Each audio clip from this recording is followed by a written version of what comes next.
Peace, peace, peace, peace to everybody. Peace to the gods and the earth. We here. Today is October the 17th, 2021, which makes today's mathematics. Knowledge God, all being born to build or destroy. A little funny we doing that today because building is definitely what we about to do. That's our intent every episode. But today's a special one for me. Today is one of those ones that the people that, or the person that I'm bringing on has done a lot of building for me personally. It's a person that's older. Most of the other people have been younger than me, but today's going to be one of the ones that's kind of like a big homie to me. So as you already know, he is I and I is he. I am your host, King Premium. You see what I'm saying? We are here for another episode of PREME'S Podium, the place where people get to speak and let their voices be heard, let their stories be heard. It is my honor and my joy to have come across such a wonderful base and group of people throughout my journey of life. And through meeting these people, some of these people may like to remain under wraps, and some of these people would like their voice to be heard, and some of them would like to be on a higher platform to be able to do so. But unfortunately, everyone won't be able to make that platform, being the ESPNs or the FS1s or the, God knows whatever else. So what we want to do here is make sure that everybody knows how important they are, from whoever it is that we interviewing to whoever it is that they bring along and share the story with, because all of us have a story that we can tell somebody that's going to be able to pull somebody up and out of something that they have going on. And as you know, we definitely here to give some laughs and shit. You see what I'm saying? Drop a little jewels here and there. But yeah, we definitely going to vibe out, recreate these nostalgic moments, and have fun and just build with each other. Building being the elevation of the mind to create in a positive form. To destroy is to ruin from within or to tear apart. So we definitely ain't going to do no destroying today. We're going to build, and y'all pass this building along. So I'm going to give y'all a funny story before we even bring this young man up here of how I met him. He has a son, multiple sons, but one of his sons, shout out to them. Y'all go check that interview out, Lil Dave. It's out right now on the YouTube, on my Instagram. Y'all make sure y'all go run that up, along with some of the other players, Greg, Mac and Cheese, my little cousins, so forth and so forth. Now, his oldest son used to go to the same high school that I went to, right? So fast forward, I ended up coaching a rec team. And while I was coaching a rec team, we ended up coaching at the same facility, JP Mosley. Unbeknownst to me, right? I never saw his dad though. I saw another dude that was a part of the organization that they had going on at the time, right? So I'm on the phone with his oldest son, because his oldest son, I think, was like his first year in college, I think. So I'm on the phone with him one day, just checking in on him. I normally do with all my little young bucks. Hey man, how's everything? How's school? Whoop, whoop, whoop, whoop, whoop. What you got going? Boom, he flip it. Shit, I'm doing this. What you got going? I said, shit, man, I'm coaching now, whatever like that. Oh, for real? Dang, man, that's what's up. You finally got into coaching. Where you coaching at? I said, JP Mosley. So I think my dad coaching there. I said, well, who's your dad? He said, you'll recognize the big black dude. You can't miss him. Like, you'll recognize him when you see him. Never saw him, right? So if I remember right, I want to say that coach that I'm bringing up, he said that he was on the phone with someone else, and his oldest son was walking by, and he ended up saying my name. And as he said my name, his oldest son kind of doubled back like, hey, you talking about Kamari, that such and such and such and such? So dad like, yeah. So he saw his son kind of light up. Now, mind you, his oldest son is both his sons are like real cool, real laid back and shit, right? So he kind of like see like, oh, okay, dang, he actually got a reaction out of me saying this Kamari dude. All right, let me check it out, right? We skip. We get AJ to set this whole thing up to where I now can meet Coach.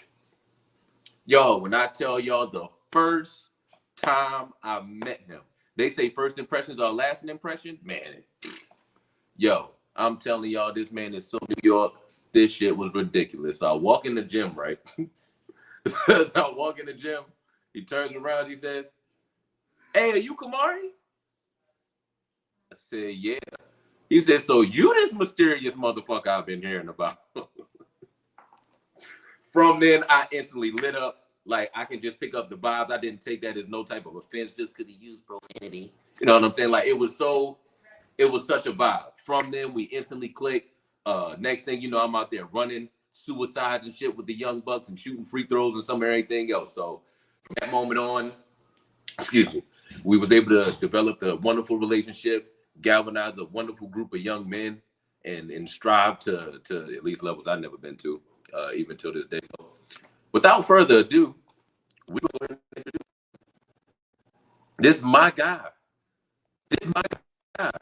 And when he gets on here, I tell him all the time, y'all know I'm from Baltimore. I tell him all that you can never win an argument with a New York nigga. What's your name? Where you from, man? Well, first, if you can't win one, you shouldn't start one, right? That just makes sense. Name's Dave Thomas, from Harlem, New York. Born and raised. Been out here in Georgia since the 06. 06. When did 9/11 happen? What year? 2001. Yeah, I'm tripping. In 2001, September. Yeah, I'm tripping. What moved you? Let me back up. Childhood. You. Hey, is that a personal foul? Because I've been watching. Is that? Huh? Was that a personal foul? Oh, hold up. It is a foul one because I didn't even explain the rule. Good job. Hold on, y'all. Hold on, y'all. I got y'all. Good job, coach.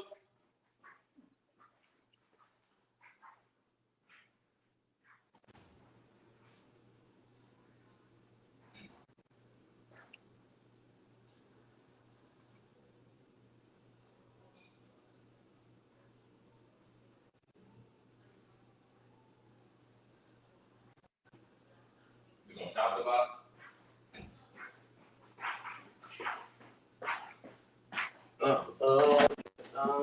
Where's my whistle?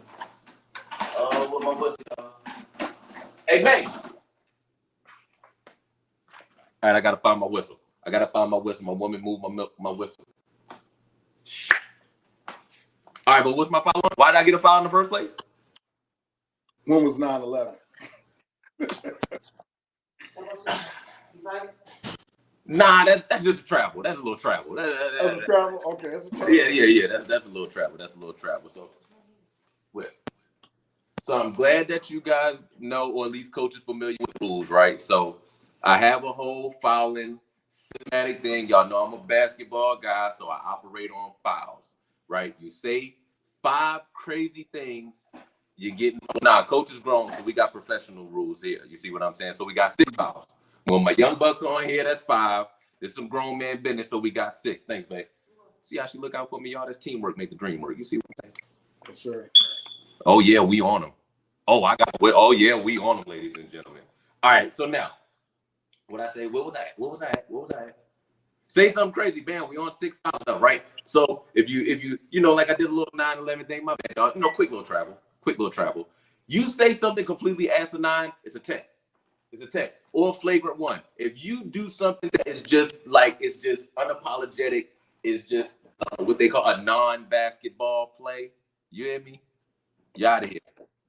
Now, normally I tell y'all with my young bucks that they're not gonna get fouled out, and it's probably gonna be me. Oh, but today is one of those special episodes, ladies and gentlemen. I got somebody up here that can get fouled out just as well as me. I'm not gonna foul out. I'm gonna tell you that. All right, so your childhood, coach, talk about it.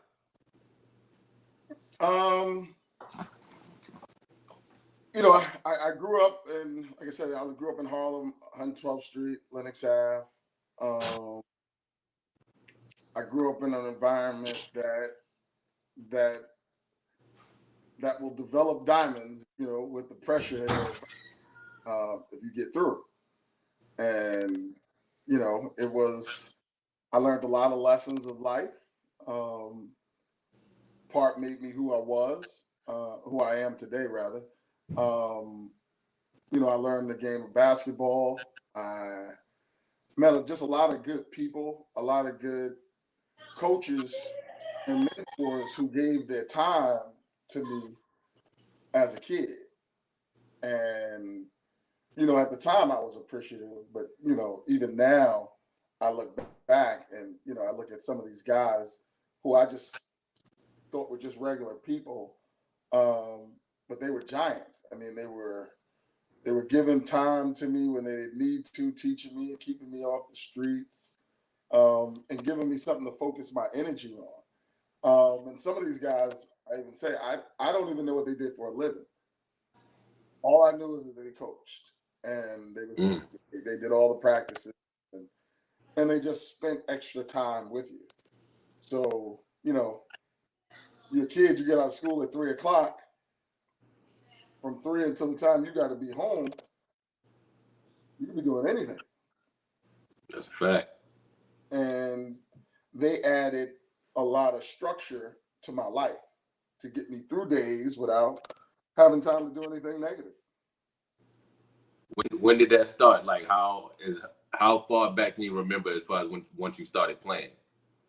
All right, listen. First off, I'm not that old to where we gotta make it seem like, it was black and white. No, we had color TV.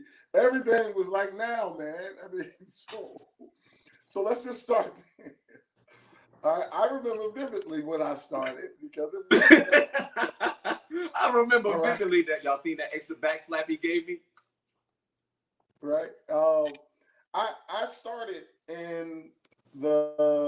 I started playing basketball in the 6th grade. Well, then I wanted to play baseball. I was a big Yankee fan, and a lot of my friends, they played baseball. So, I mean, we'd be on the basketball court playing baseball. And one day, we was in I was in, like I said, I was in the 6th grade, and all my friends, said, "Hey, man, play," and they begged me to go try out for the team. And somehow I made it, and I was probably the tallest guy, so that was why I believe I made it, because I didn't know how to play. And my second game, I remember I probably had like 20 points. Hold up. You said your second game? Second game, you had a dub piece. Yeah, no, and honestly, it was an out-of-body experience. I'm smelling some. Time out. Do we have documentation of this? Your second game, you dropped a 20-piece nugget? Well, I never played. I only played at that point. I only played 2 middle school games. And the reason I know it, and this is how, the referee that day was a coach. I didn't know it at the time, right? But after that game, he told me to come by to play for, this team called Milbank. And, I quickly, I decided to go. It was cool. He saw something. And then as a kid, you like it when people see your abilities. And again, I couldn't recreate that moment that I had in that second game for maybe another year or 2. Right. So I went over there. I was probably the most inexperienced guy. But I grew up around just street ball, and I never played it at the time. I learned from a coach how to play basketball. So he gave us rules, how to guard the paint, how not to let people come into it, how to play defense. He taught us he taught me coach speak. And I, being older, or 12 and a thinker, and I was a blank canvas. So I listened to everything he said to do. Oh man, he said he was a blank canvas. Don't miss that. Oh, that was a nice little jewel drop just then. He was a blank canvas. So nowadays you can't play the same way, but they used to teach us, look, somebody come across that paint, they get met with a forearm, right? And the paint was, in theory, your mother. and you don't let nobody come step on your mom. So you couldn't come in the paint. And I don't know nothing else, right? So I'm out there, you coming in there, I'm knocking you out. You're not coming through this paint. So you're going to stay out there, you're going to shoot your jumpers, and that's This it. is tried, tested, and proven, y'all. Y'all can ask his kids. He is a fouling machine, but let him tell it, he never fouls. This is try. Matter of fact, he gets one just because I be seeing the way he do my boy Lil Dave. Yep. That's one. Well, I'll say this. I probably only fouled out once in college. So you can say all that other stuff. Fouls are called. Fouls are called. If they're not called, they're not fouls.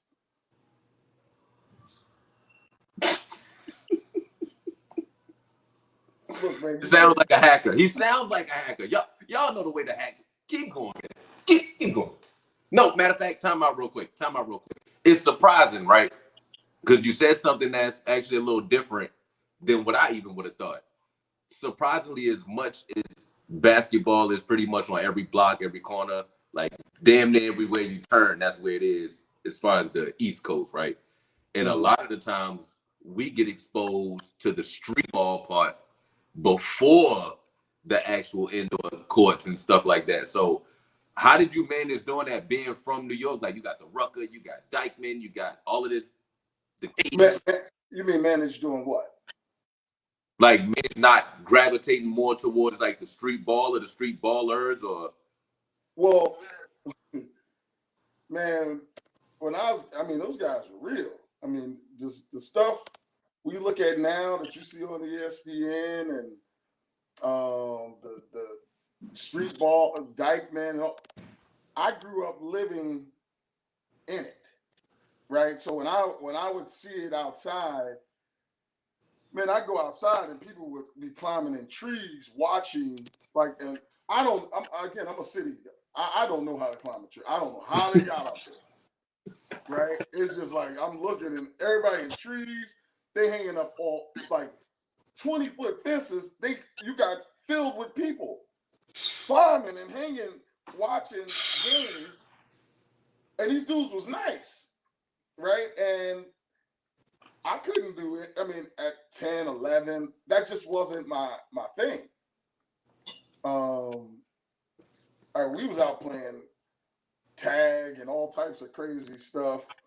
We play football. We play tackle on concrete when I was growing up, and baseball, and that was my love because when I would be home, especially during the summer or every night, the Yankees were on, and I would listen to Phil Rizzuto, and he just tell his stories, and it was one of the channels that you got sporting events. That's one of the reasons why I was also a Braves fan, because they were on nationally growing up, and I didn't like the Mets. I don't know who does, but so I really was good at certain things, and I gravitated towards the stuff I was good at. I really was not necessarily good at basketball. I had shorter cousins there. When you're tall as a young kid, you're always bombarded by all of the people who, if they was your height, they would do this and that, right? And imagine being 10 or 11 and you got adults, you got kids, they all telling you if I was your size. And to me, I just hated it. So, I only gravitated to things I was actually good at. So, and at that time I wasn't really, I was better at baseball. So when I got discovered as a basketball player, it was, I was fresh and raw. And it wasn't until, and this is one of the, it was a proud moment for me. We were playing in this, it's called the LaGuardia House. It's called who? LaGuardia House. LaGuardia's house? LaGuardia House. say LaGuardia House. Okay, all right, yeah, all right, cool. Right, and it's, you know, we were playing in this game and we were winning, and I was playing good. I just hadn't scored. Right, I'm playing defense, you know, because coach can coach you how to play. Coach can't coach you to score. Right, this is stuff that got to come along with that, and I'm blocking shots, rebounding, running, doing setting screen, doing whatever they say to do. And they give me the ball, I throw a brick layup up and miss, right? And coach was like, he told all the kids, the teammates, yo, if he don't score, everybody gonna do a monkey drill around the whole block. So it's like it's huge. Like one avenue block, it takes maybe 10 or 15 minutes to walk it. So imagine having to do a monkey drill around it, right? So he's threatening my teammates, and I'm like, yo, this sucks. Like, I don't want to be no pity cat. Like I'm aware you're talking about me, right? And I'm trying, and I'm up there missing layups, and it only made it worse to me. So, you know, I ended up I remember in the last final seconds scoring. And I just said, I never want this to happen to me again. Like, I don't want to be a charity case. And I just worked as hard as, hey man, you laughing too hard. I just want you to know. I overcame that moment.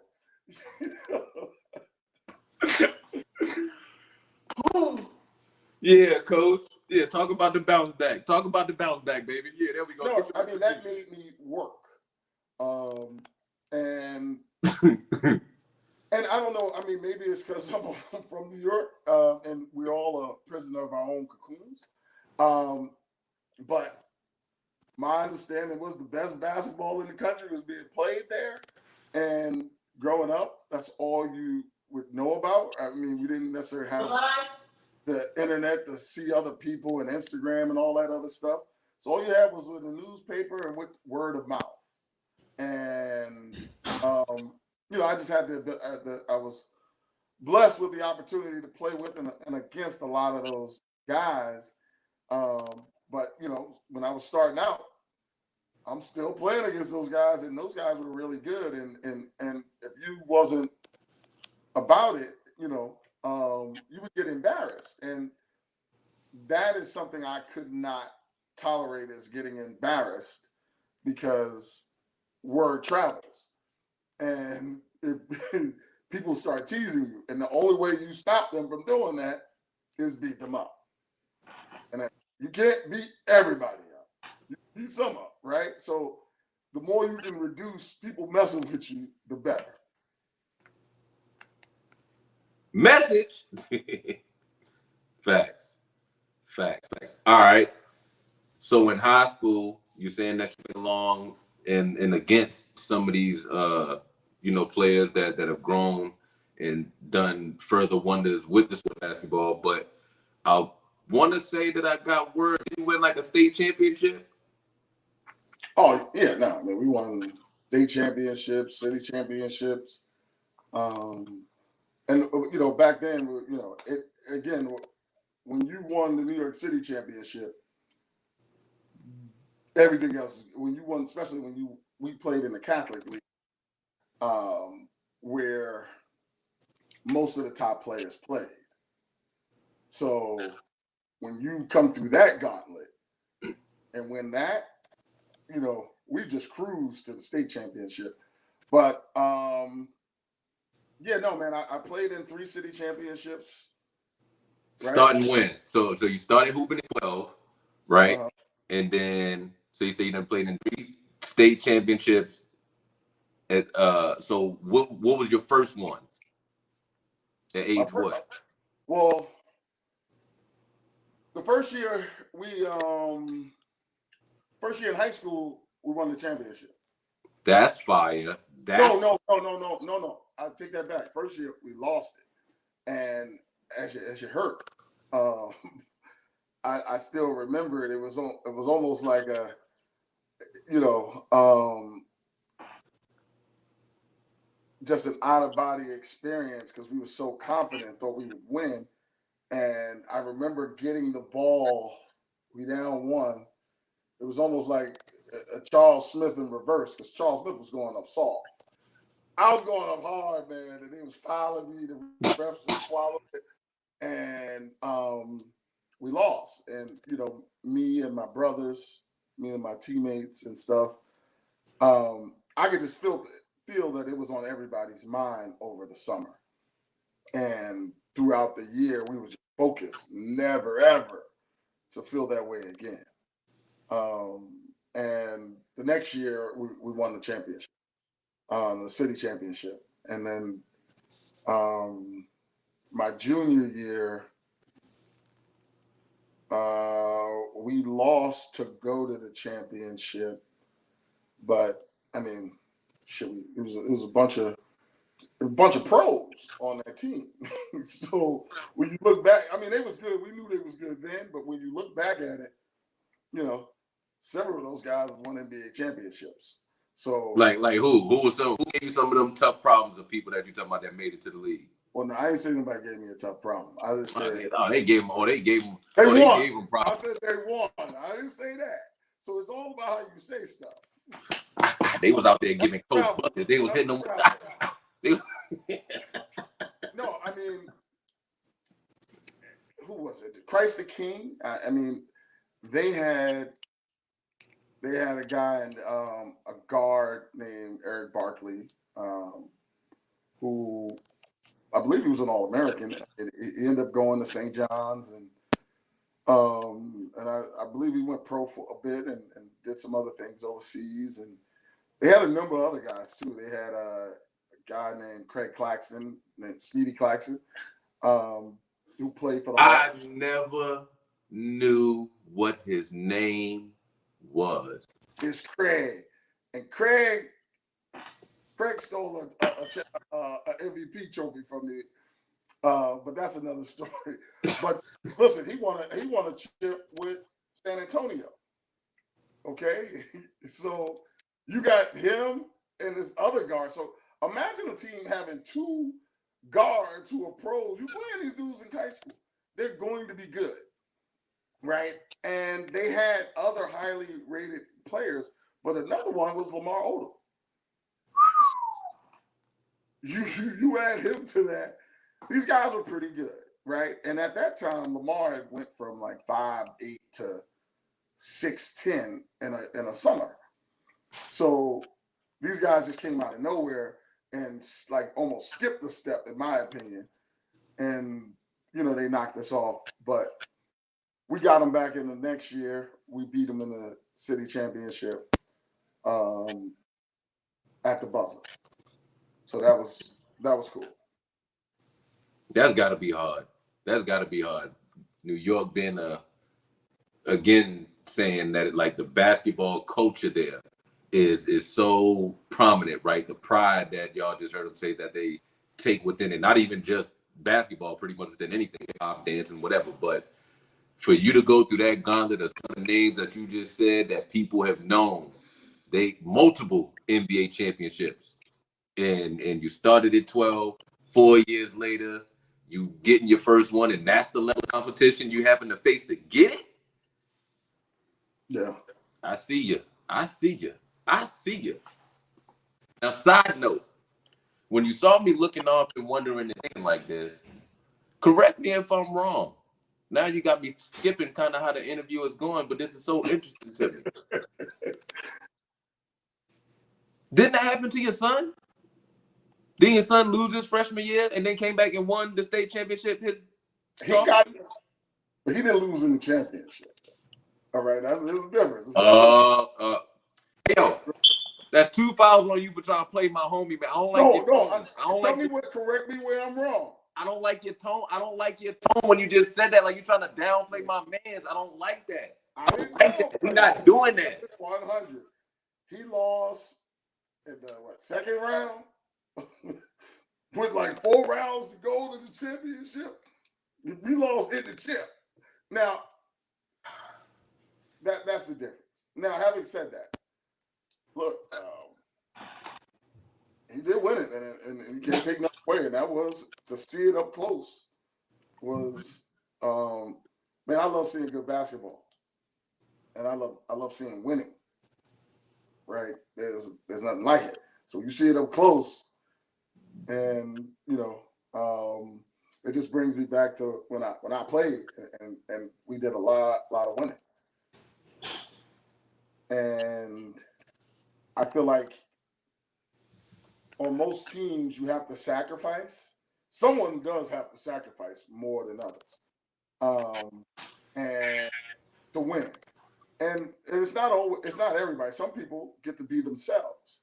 But I'm proud of those guys because I know the guys who did sacrifice for it to flourish and see that unit just bond and be able to have those moments. I mean, if you watch all the state championships last year and they were good, but man, just the pace of what they played, I hadn't seen that. I don't see that everywhere. I mean, they literally ran some good teams with good players, just out the gym, And I had a coach, and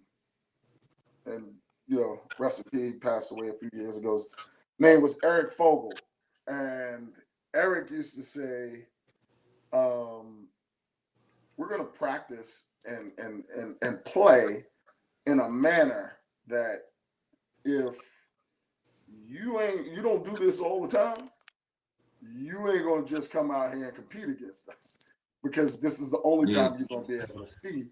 And his thing was more so just how we play defense and effort. And these guys kind of did that. Like if you don't, it's like guarding Lamar Jackson, right? Who simulates him in practice? Right? And if you can't simulate that, you ain't gonna know what's gonna hit you until it hits you. That's a fact. Now, you mentioned your coaches a lot, right? Correct me if I'm wrong. I'm just picking up what you're putting down or what may not have been put down. I haven't really heard you mention like your dad or you know what I'm saying, something like that. I've heard you more so mention coaches. So is that fair to say that coaches have had like a bigger impact on raising you? Well, I wouldn't say raise. I mean, I'm a product. I grew up with my mom and her siblings and stuff. My dad wasn't around the way he should have been, and so my mom did a great job of. I mean, ain't nobody was gonna be tougher than her. I'll be real. And so my coaches, what they did, and I guess there was a gap there to fill. They filled in a gap of time too. Like you have to fill these kids' time up and schedule up, right? With the pandemic and stuff, right? Kids being home and not just idle time, just bad things happen. And I can remember growing up and hearing bullets flash by my head, right? I can remember seeing people living and then go to the store and come back and they're not living anymore. So the more time I'm in a safe space, right, the less time I can do something stupid. And stupid is all around. Stupid is everywhere. And stupid is fun, right? Stupid might be immediate gratification. But I'm letting them know you racking up points. Yeah, Coach got by. Remember that dub? He said he scored his second game. I'm starting to believe this shit because he got by the dub already, and we only in about the third quarter. He on the roll, y'all. Yeah. First off, you should believe it because I said it. Right. Keep going, man. But no, I'm just saying that those guys, along with you need a platform, right? So growing up in New York, you had basketball courts everywhere, right? I come out my building, King Dome is right there, right? It's a circle, right? And they play games in there, but it's hoops, and you can go and you can play there. You can practice, and you know we had midnight basketball, so we would have games at 12, 1, 11. That's fire. Just guys thinking of different things they can do To keep y'all out of trouble. Yeah, I mean, and really, it would be, man. I had drug dealers as coaches everywhere, right? And now you learn to play under pressure, right? They talk to you a certain way, right? They might have some money on the game or whatever, but they got us in the events. We got to play, and they never, you know, it's funny. I mean, I've never been asked to do anything that would mess up my schooling. In fact, if I wanted to do something stupid, I had people that wouldn't let me do it. Message. So, you know, those guys really, growing up, you're playing against older people, right? You're playing against adults. But you know, those coaches, those were my mentors, right? And you know, I remember all of them and different things that they taught me. It's not just basketball; it's about life. It's about how to accomplish your goal, how to fight for it, how to fight through something, how to strategically overcome obstacles, and the work ethic you need to have to accomplish. So and my ninth grade coach, man, that dude, he ruined me. He didn't ruin me because he did it. He taught me something bad. He taught me so well and taught me some stuff that I believed, and it made so much sense to me that it was hard for anybody else to tell me anything to contrary to that. Yo, ain't it a beautiful thing when you can get some type of information and you believe it so wholeheartedly that it doesn't even, like, your foundation is solid on that knowledge that you just gained?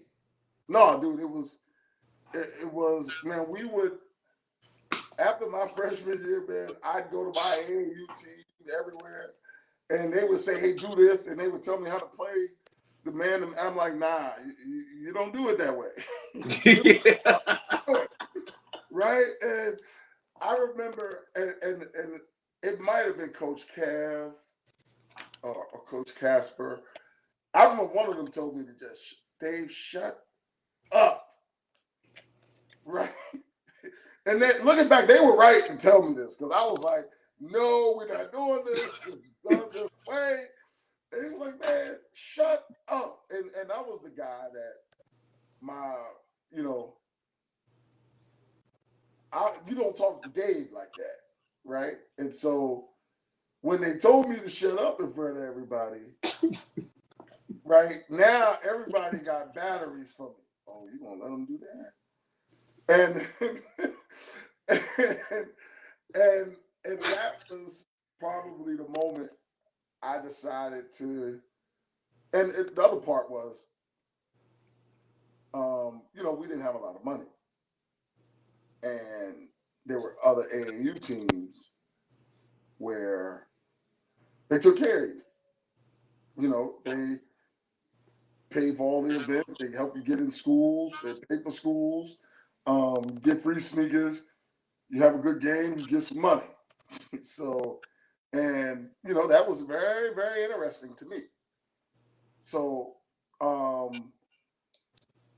you know, with him telling me to shut up and everything, you know, that was one of those things where I ended up checking out another program, and it was time for me to go. Because I remember it like it was yesterday. We had gone on this trip to like Trenton, New Jersey. It's called Little Lads. And it was like a week-long trip.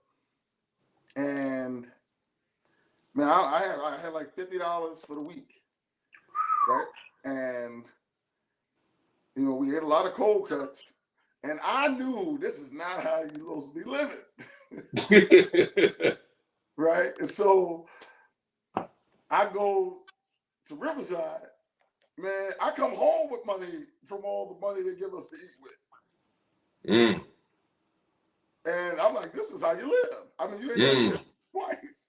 Mm. And all of the players are good. Everybody's good. And now we win everything. And it wasn't that we wasn't winning at Millbank. We were winning. We would win, and sometimes we might beat Riverside, but most of the time, if we played them or maybe Gauchos, we might lose. Everybody else, we're going to kill you. But, at Riverside, like, we win all the time. Right? I mean, I've had summers where we didn't lose. Like, I didn't lose a game all summer. That's tough. 2 points for that. That's fire. I've never subscribed. I hate when people say you can't win them all. Yes, technically you can.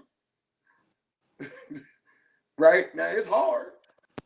And you only got one chance to win them all. But, we strung summers together like that. And it was mostly, we had really good coaches, but we also had the best players around.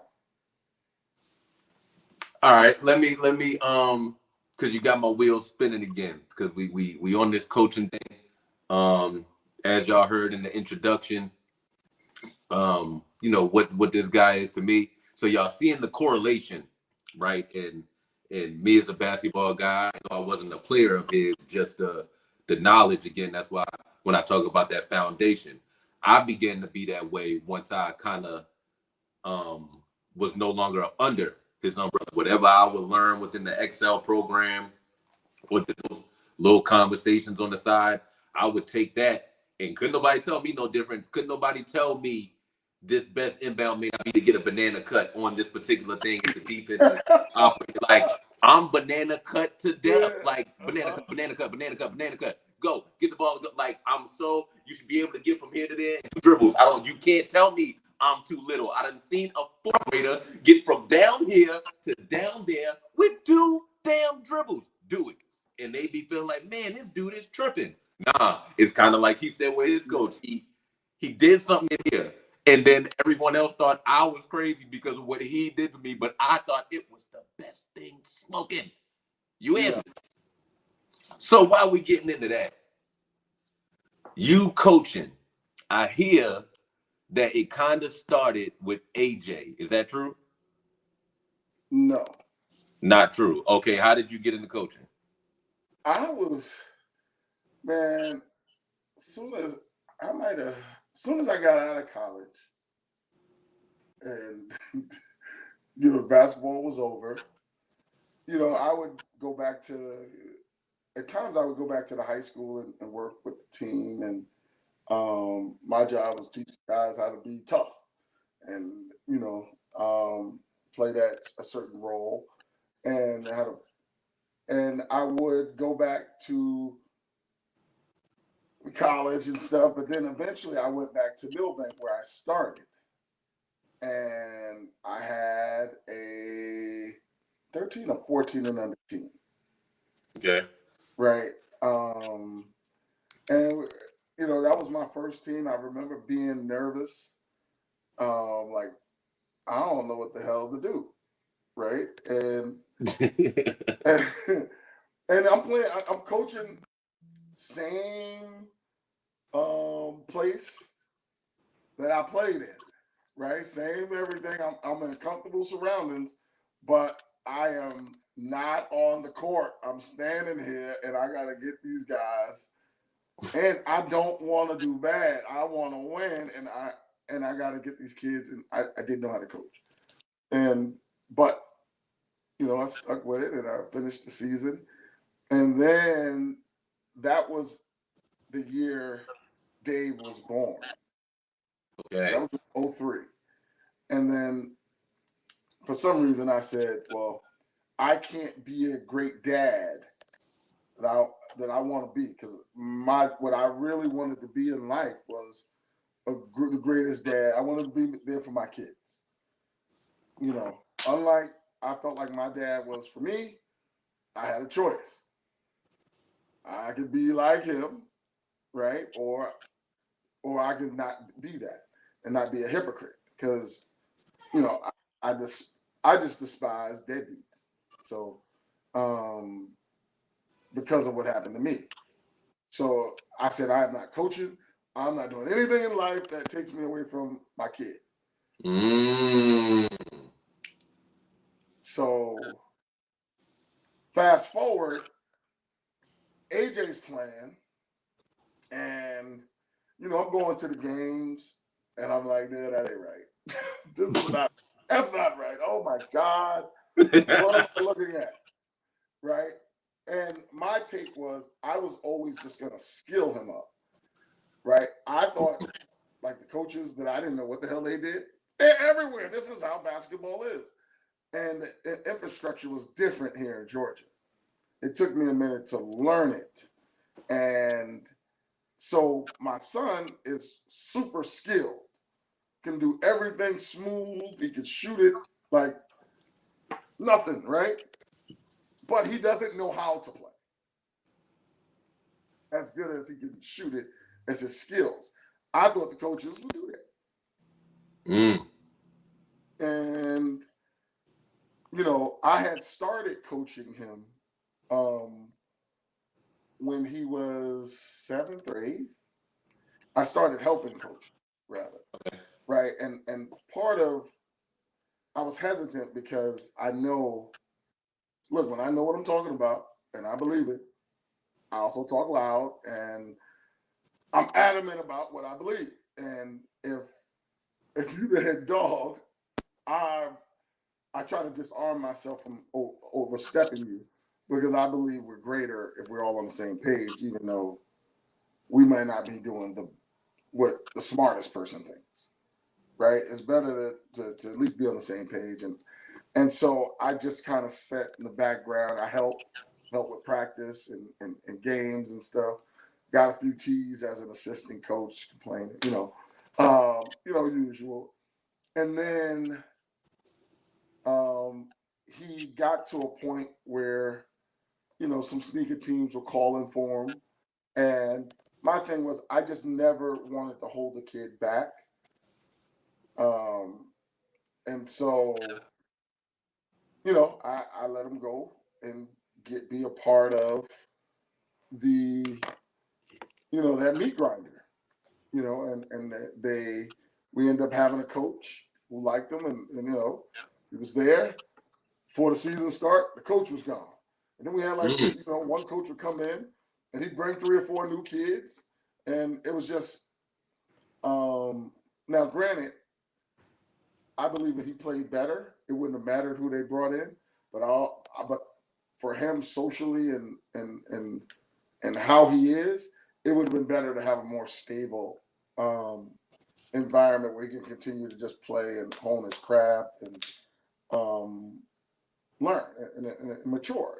And they didn't necessarily let him do that. So I kind of left coaching again with him. I just helped a little bit. He got me back into it. Okay. I didn't start with him. Gotcha. But the one thing it did do, ironically, because I wasn't coaching Dave at all, right? Because he didn't really like basketball. And we were not about to have me coaching him, me knowing who I am, trying to pour that into him, and he's not going to work his hardest, right? And because I still got to be his dad. And it was going to cause a problem.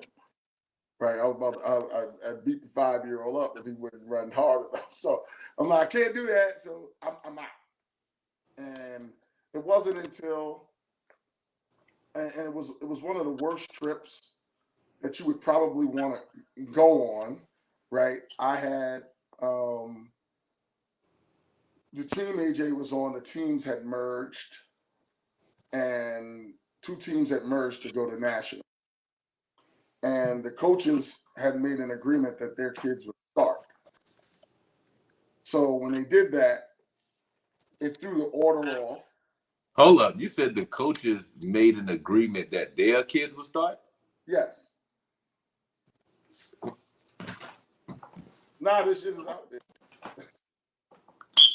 That's one for their ass. Yeah, Oh, no. wherever they at in the atmosphere, that's one for them. Now, and guess what? I'm cool with these people to this day, right? I learned, right? But so what happened is the dude was like, "Look, man, he probably ain't gonna play much, right?" And I had decided we still gonna go to nationals, even if you gotta sit that damn bench. Like that's it. Like I want you to have the full experience, and this is gonna determine if you like this or not. Good. Right? So I drove 6 hours, and the dude, I never forget, this is my boy too, but he threw me, I'm not from Georgia, and people might talk different. They got different expectations. He told me we was going, we had a house, right, that we was going to stay in out there and everything, right? And I was like, oh, the house, okay, it's enough space, because I wasn't sure. I didn't know how this worked. Like, when I played, we didn't have parents and everything. The van come pick you up, and you go. Everything's taken care of, and you get money, and blah, blah, blah. Facts. See the parents when you get back home. So now I'm a parent going through this, and this is a new experience. I've never seen it done. Right? So I drive to Orlando. I'm looking for this place. I'm driving past where we're supposed to be, which is Super 8. Okay? Okay. And up there. The Super 8 is right next door to AHA. Right? And Denny's. Right? I ain't never go to these places growing up. Right? So we in this Super 8, and it's different than I imagined. I didn't know we was gonna stay in this motel. Right. And I had half of mine, again, to leave. Because I was already mad at these guys. But I said, hell, this is great. We're gonna sit here and we're gonna endure all of this. and again, and I would just rub this in on them. Like, do you want to get better? What are you gonna do? And I can remember the kid being outside. This is without a shooting machine, nothing. Outside making 1,000 shots a day. And he would stay up he would be outside from the morning all day to make these 1,000 shots and chase his rebound. If it went down the hill, he had to go get it. There was nobody rebounding for him. Dang. And this is one of Coach's sons. No, this is AJ. Oh. My son. Oh. This is the fire that I took from that experience and shoved into like, hey, wait, dog, you want to get better? They said you ain't good. You look what they doing to you. And so we went out there. We on this trip, and Dave is there. He was a little mascot, right? They just treating him, rubbing on his head and stuff. And he ends up loving it. So when we got back from that trip, he was a basketball junkie. Because all of these big kids that he looked up to and stuff, they play basketball, and they treated him, they treated him like a little brother. And that turned his work out, his interest to it. Now, it still took a few years before he got good enough at basketball versus football. But from that point on, he ended up just getting better and better, and he allowed me to think of all the craziest, hardest things we could do to get better, and he was down with it. So I just had a platform to keep pushing and tinkering, doing this, doing that, exposing him to different things, seeing how he reacts, and he was just always for it. So the harder and harder you push, like AJ, like he'll bend, but he wasn't breaking. Like he would just like come on with the challenge. Yeah. So AJ, man, he could do a lot of. He was almost like his issue was he was a perfectionist. Like he be doing it really good, and he's still like it's got to be perfect. Now it's nothing wrong with being perfect, but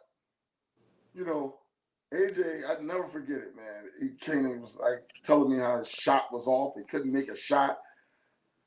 right? And he kept saying, I'm off. And I'm like, what do you mean you off? Like, off from where? From 3. And I said, how long have you been off? So, but for about a month now. So I look. And in that month, he shot 61% from 3. Right? I'm like, dude, how is this possible? What are you talking about? AJ, that's for you. That's just a little travel. You see what I'm saying? There ain't no foul out there for you, baby. But you got away with one there, AJ. No, but it was to him, it wasn't feeling right in his hands. This thing splashing, he's like, it don't feel right. I'm like, dude, wow. I mean, we can't control. I could not, but man, he definitely inspired his brother, and and so he, I don't think he would be as good as he is now if he didn't have his older brother to look up to, and see the experience his brother went through. Now go ahead and jump into that, because you did a perfect little 2-3 man weave with interjecting that in there. So tell me a little bit, or not even a little bit, tell me what you want to as far as Lil Dave is concerned. And then after that, we're going to go into how do you separate those two between being parent and coach, and when you go on the sideline as opposed to when you're in the stands and so forth. So as far as Lil Dave, and you saying that it kicked in for him, he did his own story and told us how you made him retire. You know what I'm saying? You made my boy retire. My boy was Lil Barry out there. He ain't need no block. They say my boy was out there cheating. I said, how you gonna cheat? And he was a running back, man. My boy was out there breaking tackles, stiff-arming people, hitting them with the spin move, and coach made him freaking retire, man. See what I'm saying? See what I'm saying? Well, no. So football, Georgia's different, right? I got into this football thing because it's, you find out, there's a registration. I didn't know anything about this. Intimately, I know basketball. But the football thing, he was great at, and I would not take it away from him, because that's something he was really good at. But, as we were going on, I would throw it out to him. Hey, man, we need to focus on this basketball. I'd say stuff to him like that, and he wasn't really with it. Yeah. Like, I said it to him like if he did 5 years, he played 5 years. The last 3 years, I was telling him, hey, man, we need to leave this thing alone. Let's move on. And then that last year, he was like, okay. Right?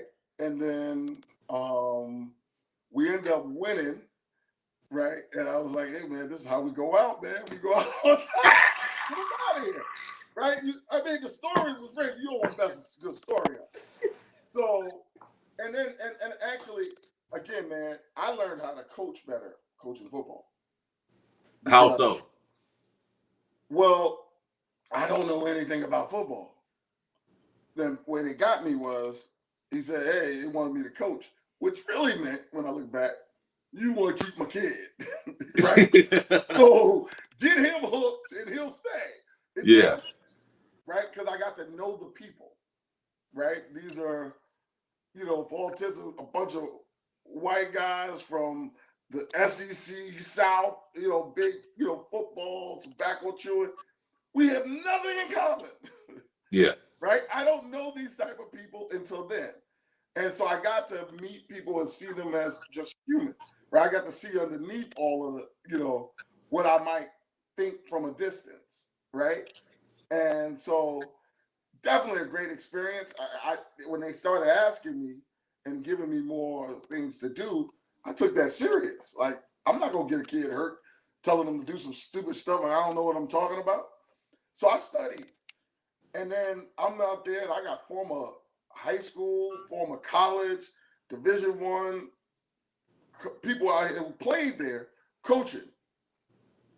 And what I realized is it's about getting the kids to do what they need to do good. It ain't about whether I went here. How good are you at delivering a message? Because some of these guys, you can do all of this crazy stuff. it ain't age appropriate. It ain't personnel appropriate, right? But so you can do it and sound smart, but that's what they were doing. And I ended up figuring out how to get my kids excited to do a job and what kind of job we could do to help us be successful. And being able to get them to do it, and the studying and the video I had to watch and break down. And I mean, I was watching film on these little dudes, and I could tell when they I had learned formations and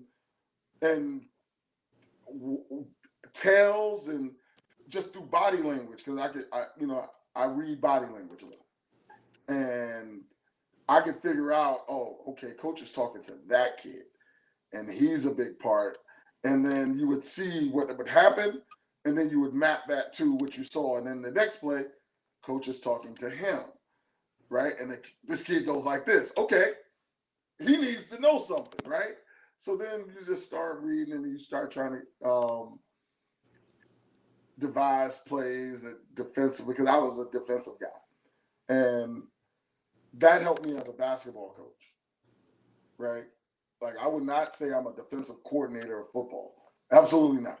I was really good with youth football, right? But that helped me be a better basketball coach and not give them the college plays that I have, or what I see they running in the NBA. I mean, these are 10, 11-year-old kids, right? And there's a foundation. Some of us have to bite the bullet and teach and give them the building blocks. So I had a vested interest, because this is my son, right? So we ain't skipping a step, and I'm supposed to do the steps, right? We're going to do it. So what I would always tell people is, I'm going to give you the best I got, because I'm actually putting my time and my money where my mouth is, because my kid is here too. So I'm going to tell y'all, I'm going to teach y'all the best. Now, maybe it's not the best in the world, but it's going to be the best I can do. And you can believe that. That's tough. You definitely can tell that you have a passion for it. And I'm pretty sure that along those times, the same way you're saying that because your son is out there doing these drills with him, that in your history with coaching them, I'm sure you done ran into situations where people feel like you show favoritism. Now, first and foremost, before we even get into that, people, this is just King Premium's disclaimer. We all got favorites and whatever. I don't care if you, as a kid, you have a favorite grandma, right? If you're a kid who was fortunate enough to have no grandma on mommy's side and grandma on daddy's side. You like them for different reasons, but you better believe it's one that they tug at you a little more. You're going to have a favorite uncle, favorite cousin. We all got a favorite damn cousin. So what I hate is, okay, no, let me take that back. Let me use my words wisely. What's mind-boggling to me is, on one end, I understand it because I'm a parent, right? So the parental thing is you want what's best for your child. You want to see your child succeed, right? But then on the other end, realistically, you have to be mindful, like, dang, in school I had a favorite teacher, in this I had a favorite that. So unfortunately, somebody has to lose. And that's just life. Right? That's just life. So when I go to the game, when I'm coaching, I don't bring my son. I bring a player. Now let's be one. Let's keep it 100, right? Even as a young guy, right? I purposely tried to breed a sore loser. Okay? Say that again. I tried to breed him to be a sore loser. Okay. Right? Because I grew up in the hood. That feeling you was talking about when you was a kid, and then the coach made you. So no, but being in the hood gives you a sense of desperation. Absolutely. I'm gonna do this. I gotta survive by any means necessary. Absolutely. When you are privileged, in my opinion, right? Because I was that privileged, but you know, I was worried about my kid being soft, right? He ain't grown up in the projects. They got a house and a porch. So I'm like, I can't have no soft kid. That's how he got into football. Real. Right? And I'm trying to simulate some toughness and all of this stuff because I can't do the same stuff that was done to me. So I just feel like being a sore loser, right, is that competitive nature. Right? And you could be privileged or not. If you don't want to lose, you thinking, what I got to do? What I got to do never to feel this way, because feelings are felt. Right? That's a fact. I don't want to feel the way I feel this way. So what I got to do? I hate losing, right? I'm going to do something not to lose no more. So if he goes out and scores 25, 30 points, most parents are happy, right?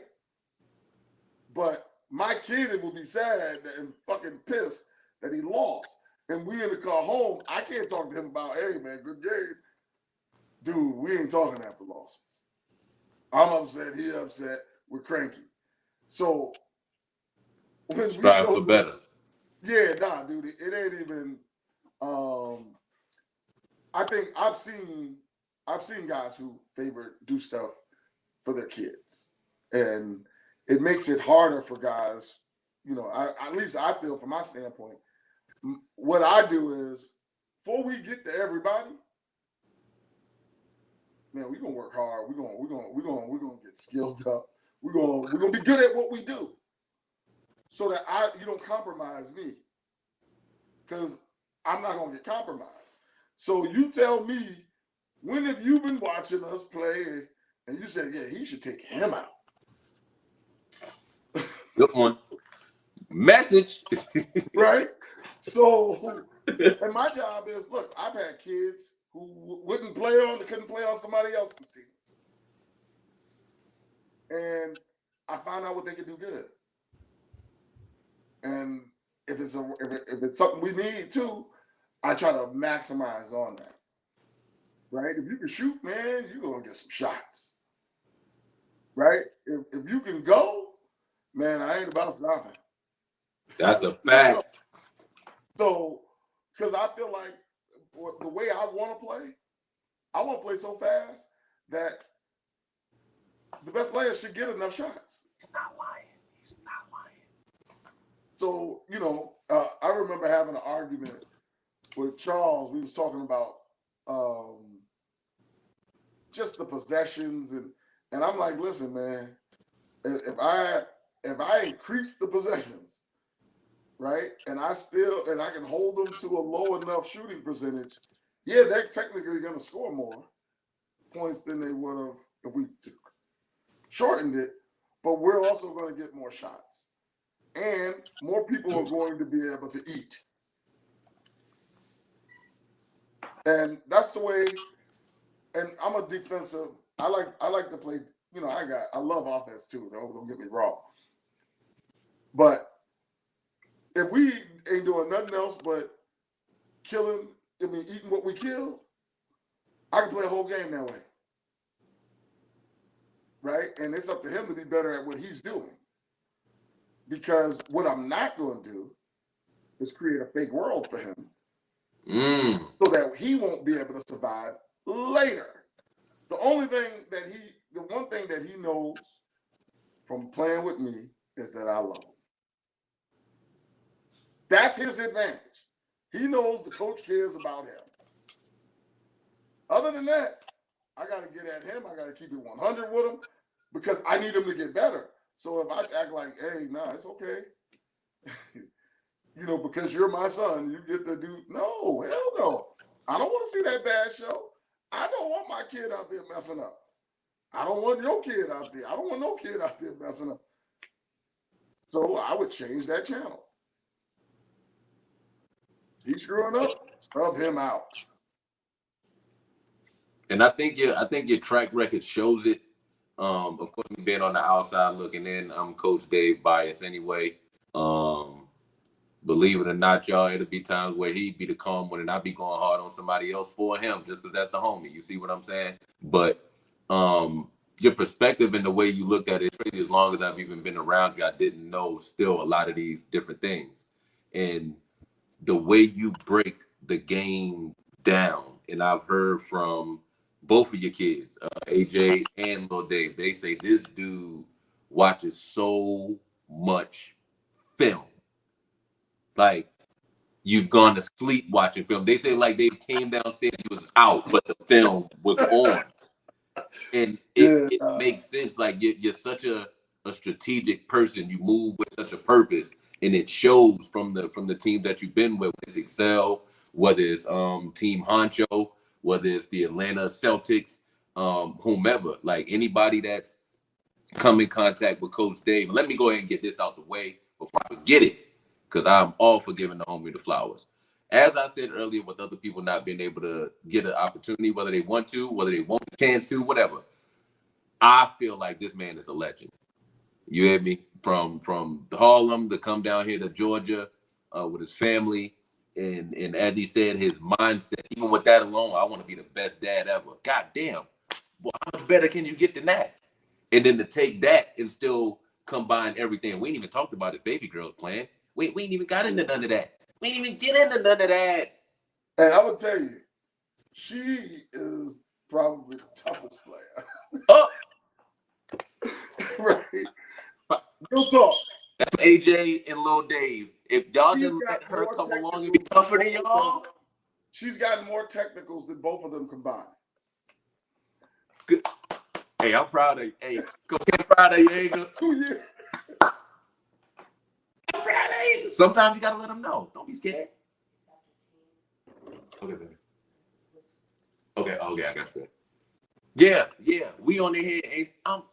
That's the way to do it. You let them know you ain't scared. You ain't backing down from nothing. Nothing. But on the serious note, again, you're like what you've done with these young men from 2000 and 12, 13, 14 up to 2021. You're still heavily involved with different school programs, with AAU programs, USBA, EYBL, whatever it is. You got your handprint on a lot of these different things. So I definitely want to thank you for being an inspiration to me. Just before I forget, to let you know that, man, and that's why me personally, I wanted to do this with you. You're damn near a hero. You see what I'm saying? You're out here saving the youth. So yeah, that's definitely what's most important. Honestly, it's a selfish thing. In a way, I mean, I've always, I tell you this, it's my way of trying to live forever. Right? The more people you touch, the more people you inspire. Like I remember coaches, and I'm teaching stuff they taught me. I made up some stuff too, but I'm passing it down.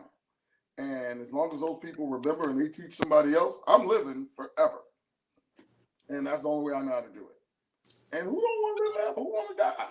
So I'm not, I'll be able to do that. Man, yo, y'all, listen, y'all. If y'all didn't remember, y'all remember today, mathematics, build or destroy. Y'all look, see how it all come full circle.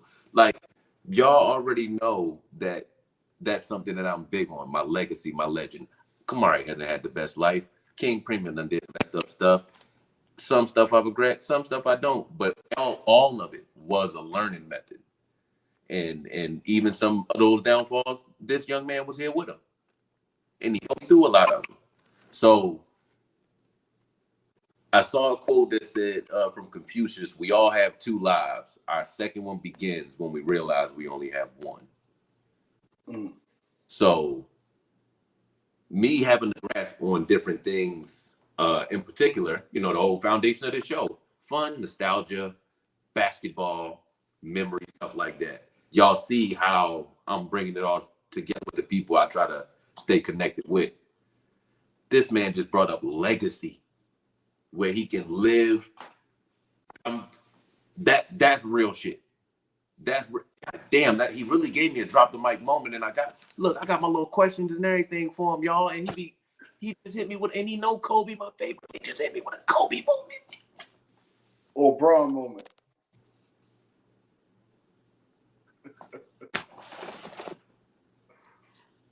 That's my guy. Do y'all see it now? Do y'all see it? We done been here for an hour and 15 minutes, and it feel like it's only been about 25, 30 minutes, y'all. We all right, I'm gonna wrap it up because now you done messed me up. I don't know what. I don't even want to ask the question. I gotta leave it on that note. It's King Premium. He is I and I is he, y'all. We just gonna have to come back with a whole nother episode because my spirit won't allow me to go on beyond. Go ahead. Go ahead. God, you build. And the other thing too, man, is I definitely wanted to, touch on just a lot of the players, right? Go ahead. Those my guys. Because I believe, like I don't believe in just saying stuff, right? And I always took stuff literally. You put your hand in the huddle and everybody say, hey, family on three. Shit, I believe that then. And if you break that, I'm going to be salty. And so when we say team and stuff, those kids and stuff, man, those my guys. And they allowed me to be a better person. And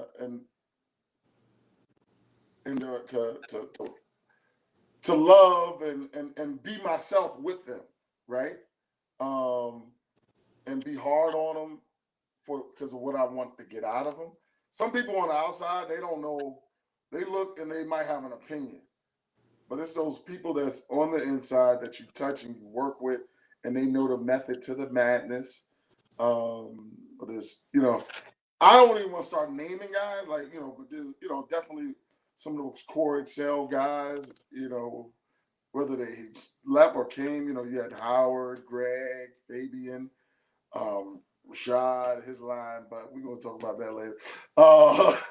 But those my guys, man. And even, we had, Chris, and we had just different guys come through. And then you had the younger guys as well. Just seeing those young kids that was playing with Charles, and shout out to the Pip Squeeze. Those people were a product of something we love to do. And we had these people bringing their kids and committing full time and taking those kids from whatever else they were doing.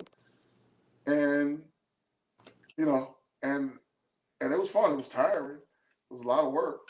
But, I think it was, they helped me raise my kid too.